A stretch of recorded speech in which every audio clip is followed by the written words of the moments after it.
YouTube पर ओम coaching bye SPD आपका बहुत बहुत स्वागत करता है। आज हम अपना न्यू टॉपिक हिंदी साहित्य काल विभाजन व नामांकन पढ़ने जा रहे हैं। किसी भी एग्ज़ाम में UP police SI, UP police constable, यहाँ से एक या दो क्वेश्चन ज़रूर आते हैं और यूपी के एग्ज़ाम में तो वेरी वेरी मोस्ट इम्पोर्टेंट ये टॉपिक है, ज़रूर यहाँ से क्वेश्चन ज़रूर पूछा जाता है। तो आज हम पढ़ने जा रहे हैं कि किस साहित्य के अनुसार, साहित्यकार के अनुसार काल विभाजन किस किस प्रकार था। तो चलो हम बात करते हैं हिंदी साहित्य के काल विभाजन की। सबसे पहले बात करते हैं डॉक्टर रामकुमार वर्मा का काल विभाजन। डॉक्टर रामकुमार वर्मा ने हिंदी साहित्य के काल विभाजन को 5 भागों में बांटा है।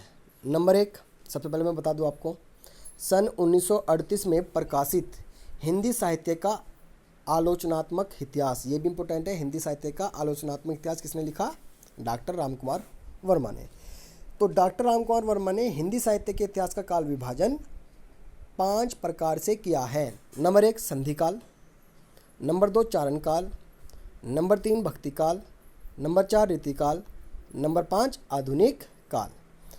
तो इनके काल को इतना महत्व नहीं दिया गया है, परंतु एग्जाम में पूछा जाता है कि रामकुमार वर्मा ने हिंदी साहित्य को कितने भागों में बांटा है। तो कितने भागों में बांटा है? 5 भागों में। अब हम आगे बात करते हैं नेक्स्ट। अब बात करते हैं डॉक्टर गणपति चंद्र गुप्त का काल विभाजन। तो डॉक्टर गणपति चंद्रगुप्त ने भी अपने अनुसार हिंदी साहित्य के काल विभाजन को 3 भागों में बांटा है। सन 1938 में प्रकाशित हिंदी साहित्य का वैज्ञानिक इतिहास में डॉक्टर गणपति चंद्रगुप्त ने शुक्ल जी की मान्यताओं का खंडन करते हुए हिंदी साहित्य के इतिहास को प्रमुख रूप से 3 भागों में बांटा है। नंबर 1, प्रारंभिक काल। नंबर 2, मध्यकाल। नंबर 3, आधुनिक काल। आचार्य रामचंद्र शुक्ल ने हिंदी साहित्य काल को 4 भागों में बांटा था और गणपति जी ने इन्हें 3 भागों में बांटा है। इन्होंने शुक्ल जी के काल का विभाजन का खंडन किया है। पर मैं आपको बता दूं, इनसे ज़्यादा इम्पोर्टेंट आचार्य रामचंद्र शुक्ल के काल विभाजन है और एग्जाम में सबसे ज़्यादा आचार्य रामचंद्र शुक्ल जी के काल विभाजन में से ही पूछा जाता है। तो गणपति चंद्र के अनुसार कितने भागों में बांटा गया है? 3, प्रारंभिक काल, मध्यकाल और आधुनिक काल। इनके ईयर आप आसानी से पढ़ सकते हो। मैं एक बात और बता दूं कि मध्यकाल को इन्होंने 2 काल में बांटा है। नंबर 1, पूर्व मध्यकाल और नंबर 2, उत्तर मध्यकाल। याद रखना।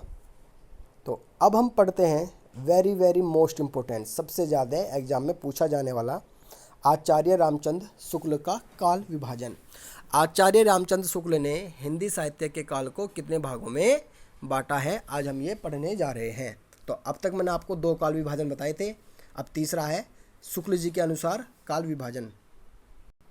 तो ये देखिए, हिंदी साहित्य का इतिहास काल विभाजन रामचंद्र शुक्ल के, आचार्य रामचंद्र शुक्ल के अनुसार 4 भागों में बांटा गया है। नंबर 1, आदिकाल, वीरगाथा काल।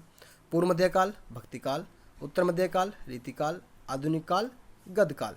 ये है कि आदिकाल को वीरगाथा काल कहा गया है, पूर्व मध्यकाल को भक्ति काल, उत्तर मध्यकाल को रीतिकाल और आधुनिक काल को गद्यकाल। पर मैं आपको बता दूं, ये जो नीचे लिखा हुआ है वीरगाथा काल, भक्ति काल, रीतिकाल और गद्यकाल, ये किसने बांटा है? आचार्य रामचंद्र शुक्ल ने। देख लेते हैं, अब आप संक्षेप में पढ़ सकते हैं।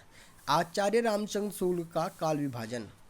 आचार्य रामचंद्र शुक्ल द्वारा 1929 में हिंदी साहित्य का इतिहास नामक ग्रंथ में किए गए काल विभाजन को ही अब तक का सर्वाधिक प्रमाणिक और तार्किक माना जाता है। मैंने बताया ना, सबसे ज़्यादा इम्पोर्टेंट शुक्ल जी के काल को ही माना जाता है। हिंदी शब्द सागर की भूमिका के रूप में लिखा गया था। उन्होंने संपूर्ण हिंदी साहित्य को निम्नलिखित 4 भागों में बांटा है। कितने भागों में बांटा है? 4 भागों में। देखो, नंबर 1 आप देख सकते हैं आसानी से, वीरगाथा काल, भक्ति काल, रीतिकाल और गद्यकाल। वीरगाथा काल 1050 से लेकर 1375 ईस्वी, भक्ति काल 1375 ईस्वी से लेकर 1700 ईस्वी, रीतिकाल 1700 से लेकर 1900 ईस्वी और गद्यकाल 1900 से लेकर आगे तक, मतलब अब तक। तो ये वेरी मोस्ट इम्पोर्टेंट है कि रामचंद्र शुक्ल ने हिंदी साहित्य काल को कितने भागों में बांटा है? 4 में।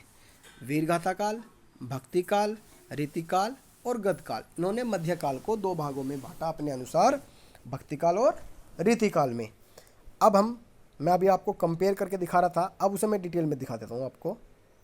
अब आप देख सकते हैं तो काल विभाजन क्या था? आदिकाल को इन्होंने क्या कहा? वीरगाथा काल। पूर्व मध्यकाल को क्या कहा? भक्ति काल। उत्तर मध्यकाल को क्या कहा? रीतिकाल। और आधुनिक काल को क्या कहा? गद्यकाल। क्लियर? और ये ऊपर वाले 4 काल किसके थे? गणपति जी ने दिए थे 4 काल, आदिकाल, पूर्व मध्यकाल, उत्तर मध्यकाल और आधुनिक काल।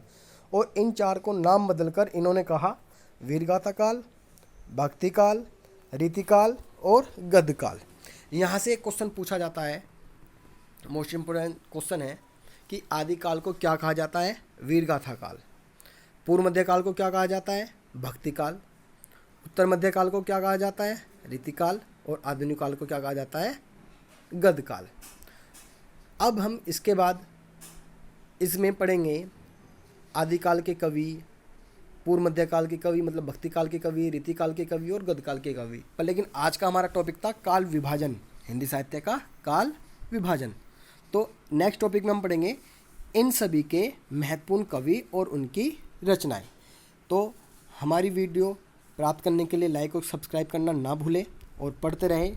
हमारे चैनल पे ओम कोचिंग बाय SPD सब्सक्राइब करना बिल्कुल भी ना भूलें। यूपी पुलिस की तैयारी करने के लिए 100% आपको सिलेक्शन दिलाने के लिए हमारे चैनल से जुड़े रहें। थैंक यू, धन्यवाद।